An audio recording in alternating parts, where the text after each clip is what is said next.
नव दिन रहलू माई हो हमरी आंगनैया हो, बताव कैसे ना करी तोहार हम बिदैया हो, बताव कैसे ना। नव दिन रहलू माई हो हमरी आंगनैया हो, बताव कैसे ना करी तोहर हम बिदैया हो, बताव कैसे ना। विसर्जन के बेर भाईल फाटता करजवा माई हो, कैसे जइबू ना। विसर्जन के बेरा भाईल फाटता करजवा माई हो, कैसे जइबू ना। छोड़ के बेटा लोग के घरवा माई हो, कैसे जइबू ना।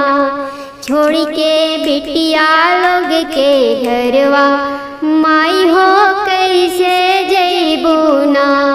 9 दिन के खातिर अइलू बानी के पाहुनवा हो, कि तोहरे गइले ना। 9 दिन के खातिर अइलू बानी के पाहुनवा हो, कि तोहरे गइले ना। सुन लागी घर अंगनवा हो, कि तोहरे गइले ना।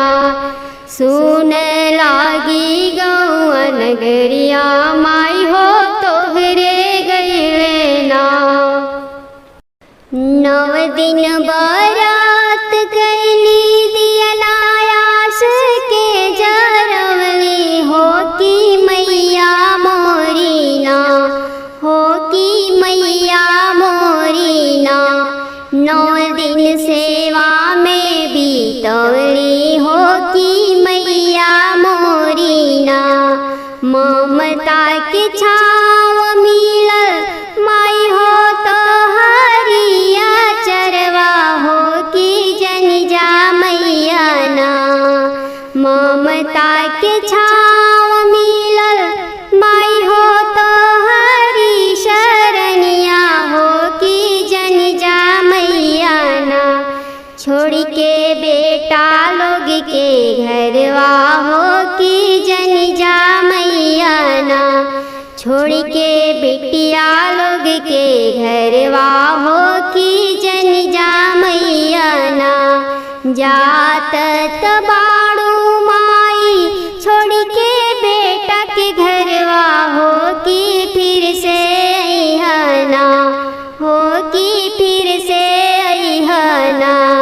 करे बेटा सबके दुलरवा माई मोरी, फिर से अइहना। करे किरण से दुलरवा माई मोरी, फिर से अइहना। सावन के बदरिया जस बरसे मोर नैनवा माई मोरी, छोड़ के जालू ना। सावन के बदरिया जस बरसे मोर नैनवा माई मोरी, छोड़ के जालू ना। किरण के बनाई के अनथवा